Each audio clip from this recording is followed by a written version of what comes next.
The hidden pressure technique used in everyday conversations, there is a way to make people respect your time without ever asking for it.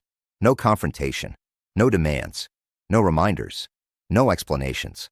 Just a shift in how you move, how you respond, and how you allow others to experience your availability.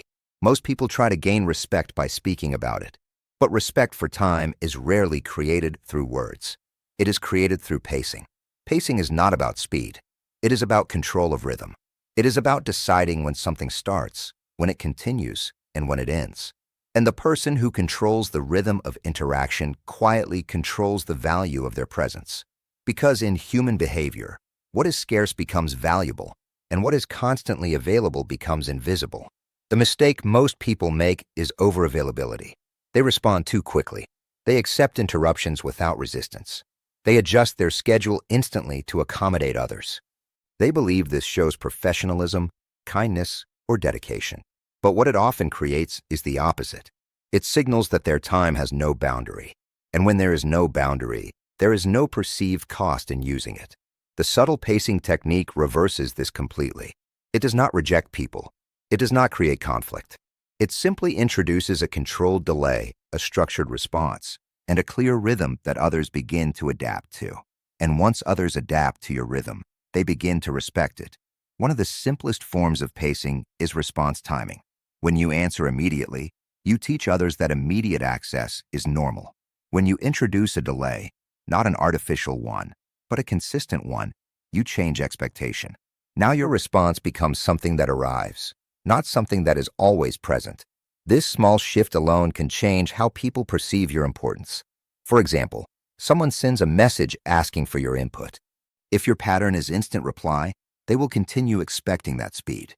But if your pattern is structured response, perhaps you reply at specific intervals or after completing your current task, they begin to understand that your time is organized. You are not reacting. You are operating on your own timeline. Another layer of pacing is conversational control. Many people allow conversations to drift without structure. They respond to every point, every tangent, every emotional shift. This creates an open loop where the other person sets the pace. But when you subtly guide the flow by summarizing, redirecting, or closing topics, you take control of the rhythm. For instance, instead of continuing a long back and forth, you might say, "Let's finalize this point and move forward." This is not aggressive. It is directional. It signals that time has structure. And once that structure is introduced, others begin to align with it. Pacing also appears in how you handle requests. When someone asks for something, the instinct is often to answer immediately, yes, no, or explanation. But immediate answers remove space. And space is what creates weight. When you pause, even briefly, you signal that the request is being considered, not automatically absorbed. That pause changes perception. It communicates that your time is not freely transferable. It has to be evaluated, scheduled, and integrated. And that process alone increases its value in the eyes of others. There is also the strategic use of endings. People who struggle with time respect often have difficulty ending interactions. They extend conversations. They allow meetings to run over. They remain available even when the purpose has been fulfilled. This creates a pattern where others assume your time can always stretch. But controlled endings redefine this. When you close interactions clearly, "We will continue this tomorrow," or "That covers what we needed," you establish limits without conflict. You show that time is segmented. It has edges. And once people experience those edges consistently, they stop expecting unlimited access. Mid-video pattern break. The moment you stop chasing efficiency for others and start protecting rhythm for yourself, people begin adjusting to you instead of the other way around. Another powerful aspect of pacing is emotional neutrality. Many people accelerate their responses when pressure appears. Urgency from others creates urgency within them. But this is often where time value is lost. When someone else's urgency dictates your pace, you are no longer in control. The subtle technique is to remain steady regardless of external pressure. If something is truly urgent, it will remain urgent even after a structured response. But if the urgency fades when you do not react instantly, it was not urgency, it was pressure. And by not absorbing that pressure, you train others to distinguish between the two. In professional environments, this becomes extremely powerful. A person who moves with controlled pacing is perceived as stable, deliberate, and focused. They do not rush into decisions. They do not react impulsively. They process, then respond. And this creates a perception of authority, even without a formal title. In contrast, someone who is always reacting appears accessible, but not necessarily valuable. Their time is easy to obtain, easy to interrupt, and easy to redirect. Over time, this reduces perceived importance, even if their actual work is high quality. Pacing also affects how interruptions are handled. If every interruption is accepted immediately, interruptions multiply. But if interruptions are acknowledged and then scheduled, "I will get back to you in an hour," or "let's address this after I finish this task," you introduce order. This does not reject the other person. It organizes the interaction. And organization creates respect because it shows that your time is already allocated, not empty and waiting to be filled. Another layer is consistency. Pacing only works if it becomes predictable.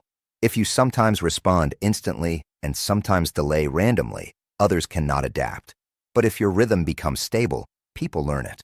They begin to anticipate your timing. And once anticipation replaces assumption, respect begins to form. In personal relationships, pacing has a different but equally powerful effect. Constant availability can reduce emotional value, not because presence is wrong, but because unstructured presence removes anticipation. When you are always there is no sense of arrival.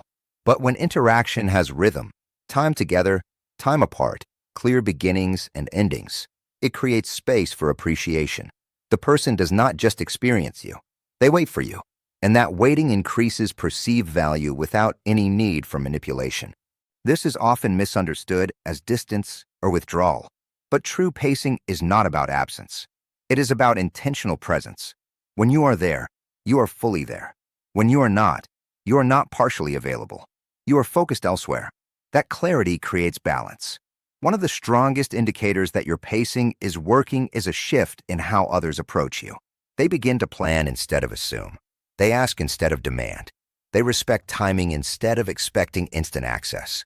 And this shift happens without confrontation because it is learned through experience. To apply this technique, you do not need dramatic changes. You need small, consistent adjustments. Delay responses slightly. Close conversations clearly. Structure your availability. Do not absorb urgency automatically. Allow space before decisions. These are subtle actions, but they accumulate. And over time, something important happens. You stop feeling rushed. You stop feeling pulled in multiple directions. You begin to experience your time as something you manage, not something others consume. Because the real purpose of pacing is not to control others. It is to control your own rhythm. And when your rhythm becomes stable, others have no choice but to align with it or move away from it. People value what they cannot easily access. But more importantly, they value what is clearly defined. When your time has structure, it becomes visible. When it becomes visible, it becomes respected. The subtle pacing technique does not force others through pressure. It guides them through consistency. It teaches them how to interact with you by showing them what is possible and what is not. And once that lesson is learned, you no longer need to defend your time. You no longer need to explain your boundaries. Your rhythm speaks for you. That is when something shifts. Your presence becomes intentional. Your responses become deliberate.